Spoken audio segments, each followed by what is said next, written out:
Mais il est le roi du peuple de Dieu. Mais au lieu de s'appuyer sur Dieu, il s'appuie sur l'Égypte. Il pense que quand il a un problème, par exemple une guerre, l'Égypte va l'aider.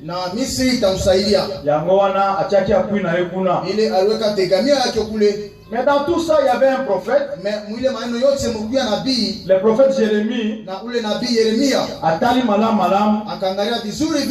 Amoni que il y a quelque chose qui ne va pas. Il a commencé à dénoncer cela. Alors, bana ya Israël tango espoir na bango musu ezalaki nini? Et il pensait que Dieu habitait dans les bâtiments construits par les hommes. Donc, comme le temple était là, et comme ils avaient la loi, donc il n'y a pas de problème. Il y avait la sécurité. Donc en bref, à cette époque-là, le peuple vivait dans le péché. Or Dieu est saint.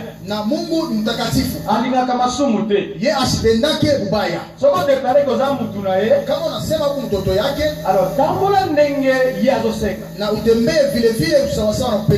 mais vous dites, je suis enfant de Dieu.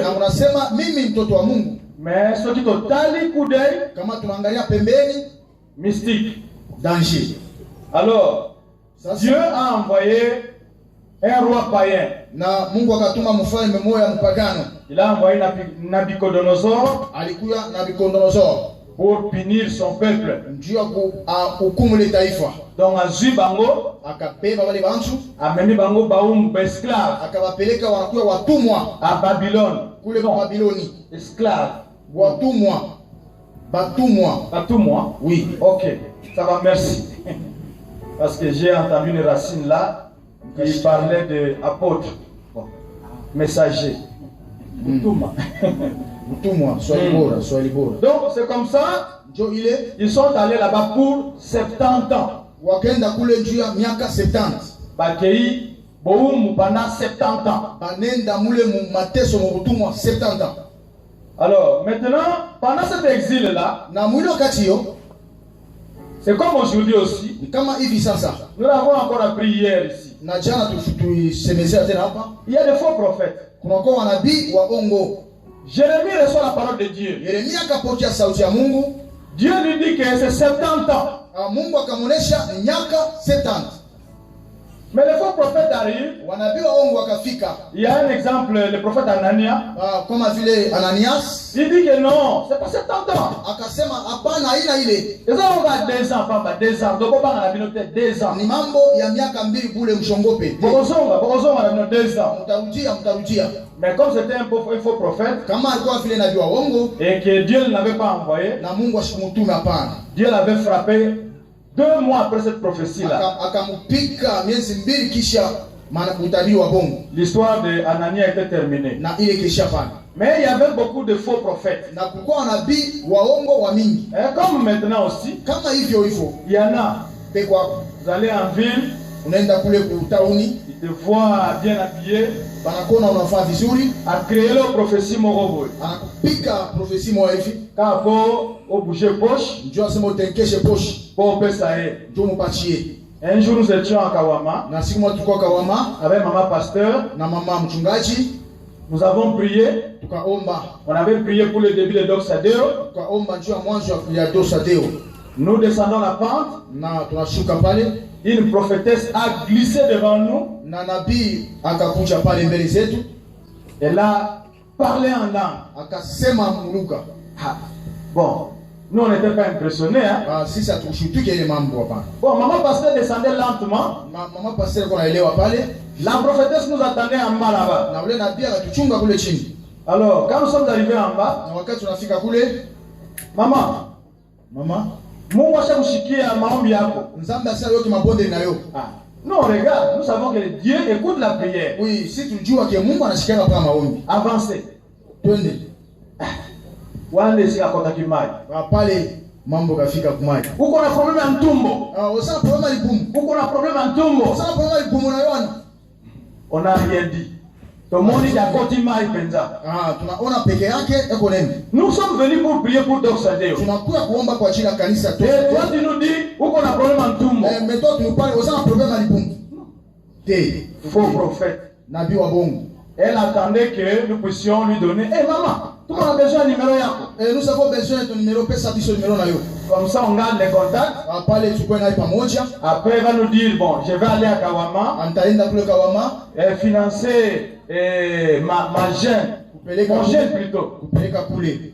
Donc kufunga chakula yangu. Avec jeune prière. Mais comment je vais financer ton jeune? Sasa hivyo utakupatia change wa kusaidia wewe. Soki nazo gêné. Kama mie inafunga maombi. Ça signifie que je ne mange pas. Inasema inaonyesha shikule. Bon, j'aurais besoin de quoi? Sasa talazimisha nini?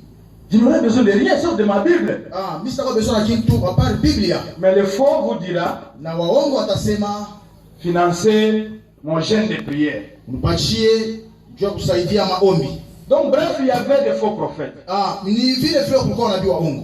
Alors, maintenant Jérémie écrit na Yeremia akaanza kuandika pour rétablir l'ordre. Dieu aongoze shairi kwa mzuri. Pour donner la parole de Dieu. Jua kupeleka neno la Mungu. Il dit aux autres là-bas à Babylone. Akaonesa wale wengine Babiloni. Tala nzamba lobi Mungu anasema bokozalaona pendant 70 ans. Mutabaki hapa mpaka 70 ans. Mais na bosa ni binote. Mais misi misau kamwe. Nazala bakuri ya bien likolo na bino. Mimi kuna mashairi mzuri juu yenu.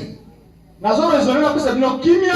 Kuna waza nipatie amani. Nazo rezonera pesa bino esengo. Nipatie furaha. Pena pesa bino avenir ya kitoko. Na nipatie maendeleo ya safi kabisa. C'est ça un peu ce que Jérémie avait fait et c'est ça notre verset ou notre thème de cette convention. Jokishina ya maandamano yetu. Alors, comme cela, kwani il les a exhortés. Na akawafariji na kubonesha. On vous a dit que non, dans 2 ans vous serez libre. Na akawaambia mu miaka 2 mtakuwa huru.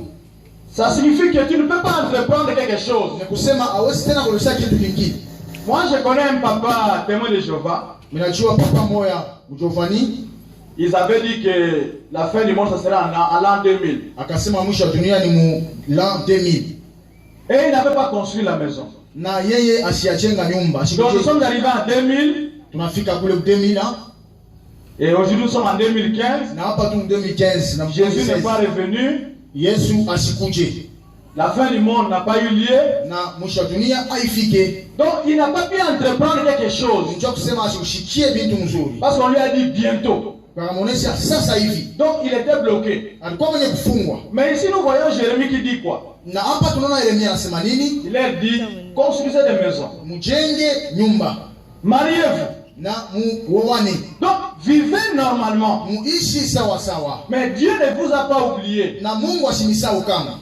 Dieu va vous libérer. Na Mungu atemifungua au temps qu'il a fixé. Mwakati yake ashakuweka. Et vous allez rentrer chez vous. Na mutarudia kwa makao zenu. Mais en attendant, mais mkuchunga hivyo, travaillez. Mutumike. Parce que Dieu a fixé un temps Mungu ashakuweka wakati pour votre délivrance. Njoo ya fungulifu wenu. Et ce soir, je pense que c'est votre temps de délivrance.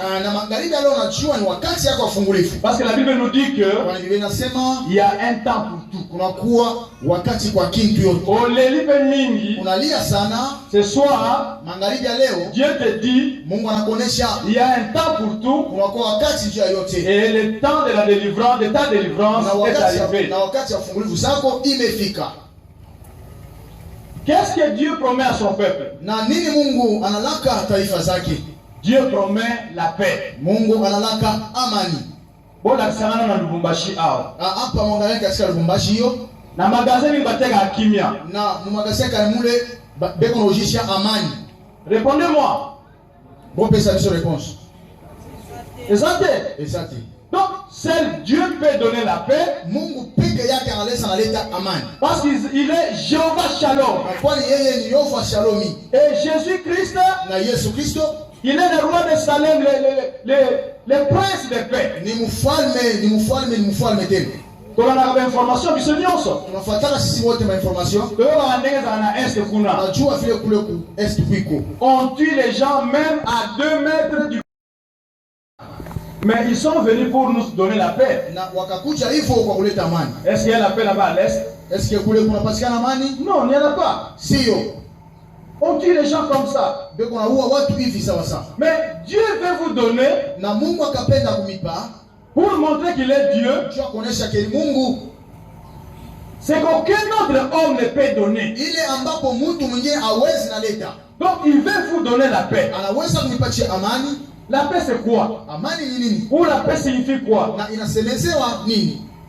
C'est la situation d'un pays. Inakuya ni mambo moja ya nchi fulani ou d'un peuple bien sûr ya taifa qui n'est pas en guerre. Bale abana katika vita. C'est l'absence de conflit entre les personnes. Ile inakuwa ni kupotea kwa mbaya na mtu. Donc, quand vous vivre bien na voisin na yo. Wakati unaishi bien na jirani, quand vous vivre bien na membre la famille na yo. Wakati unaishi na jamaa yako vizuri, c'est ça la paix. Ile ndio amani. Et il n'y a que Dieu qui peut la donner. Na ni Mungu pekee anaweza naleta hiyo. Personne d'autre. Hakuna mtu mwingine. Qu'il soit un député, qu'il soit un président de la République, il ne peut pas donner la paix parce qu'il n'en a pas. Il n'y a que Dieu qui peut donner la paix. Et ce soir, c'est seulement Dieu qui peut vous donner la paix. Parce que c'est son projet à lui. Donc, donc nzamba zana boule ya kimia pour na yo. Mungu kwa matarisho ya kimia juu yako. Donc alingia pesa yo kimia. Anapenda kupatie ustawi. Atali neno za vivre. Anaona kisa ambapo maishi. Amoni kezo zanga yelo komoko. Anaona unakosa kitu moja. Donc ozo zanga kimia. Unakosa amani. L'argent ne donne pas la paix. Pesa ilete amani. Il faut vivre avec ceux qui ont l'argent. Unapenda kuilapesa kuishi na wana pesa. Sasa mpuko lekani. Kama hivi anapita pevu. Il tremble. Donc il pense que c'est déjà un attentat. Parce que l'argent ne donne pas la paix. Donc Dieu veut nous donner la paix. Et en dehors de la paix, il dit que il veut nous donner la paix et non le malheur. Nous pouvons définir les malheurs par son opposé. Donc, le malheur, l'absence de malheur, c'est le bonheur. Parce que le malheur, c'est quoi? Et là, comment ça passe? Donc, une mauvaise nouvelle. Prenons le cas de Job. Il est assis, on lui dit que ton bétail a été décimé. Donc, même jour de Koufi. Ça, c'est une mauvaise nouvelle.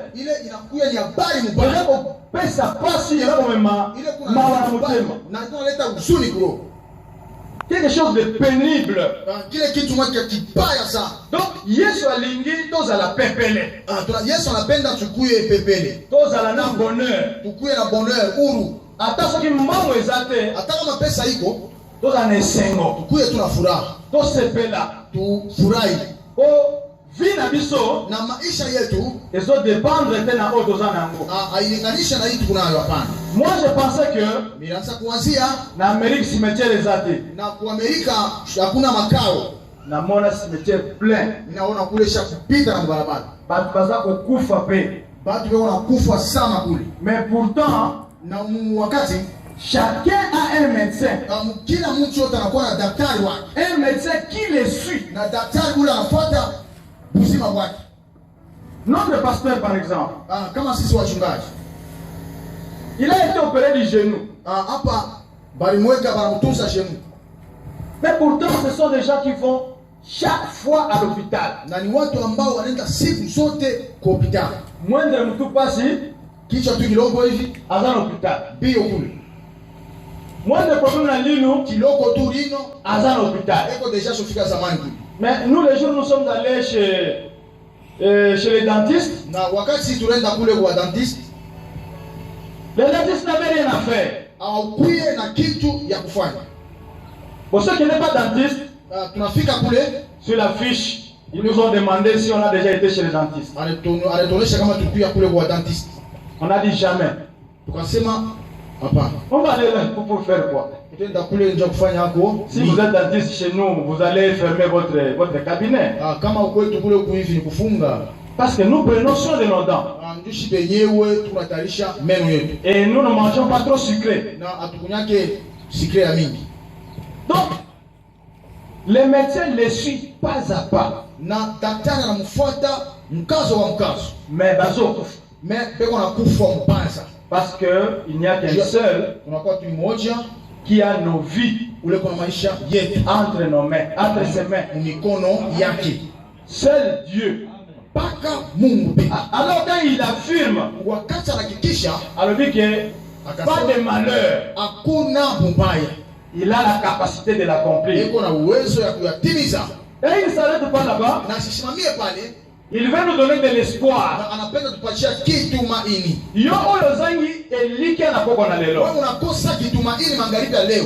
Dieu vient ce soir pour te donner l'espoir. Donc, dans vos temps, vous avez confiance.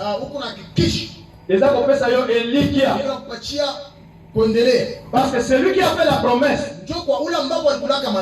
C'est lui qui a dit que je connais les projets. Projet de paix et non de malheur.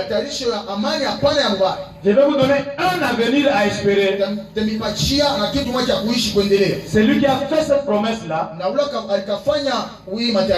Il est fidèle. Donc avant quand il affirme,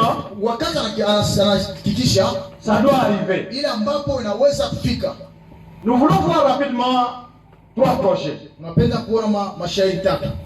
Le projet de l'homme d'abord. Donc, tel que tu es là, tu as le projet comme nous avions dit au début.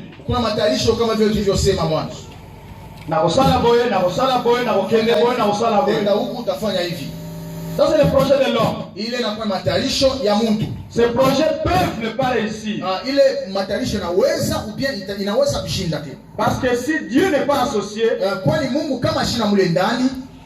ces projets ne sont pas sûrs de réussir. Parce que Dieu dit, recommande ton sort à l'Éternel. Mais avec ta confiance, et il agira. Amen. Amen.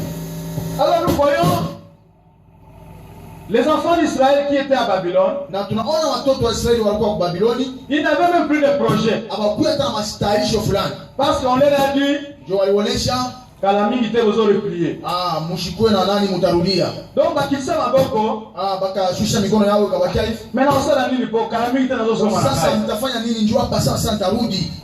les hommes avaient des projets, mais ces projets ne sont pas sûrs de réussir. Mais il y a aussi quelqu'un d'autre qui a un projet. C'est l'ennemi de l'homme et l'ennemi de Dieu. C'est Satan. Satan, nous le connaissons très bien. Son programme est bien écrit dans la Bible. Jean 10:10. Jean 10:10. Voler, détruire, égorger, ou tuer. C'est ça le projet de Satan. Alors il est là pour t'embrouiller tel que tu es là. Par les biais de faux prophètes. Nous voyons Israël. Au lieu d'entreprendre quelque chose là où ils étaient, mais nous voyons les faux prophètes leur dire que non, il était d'entreprendre.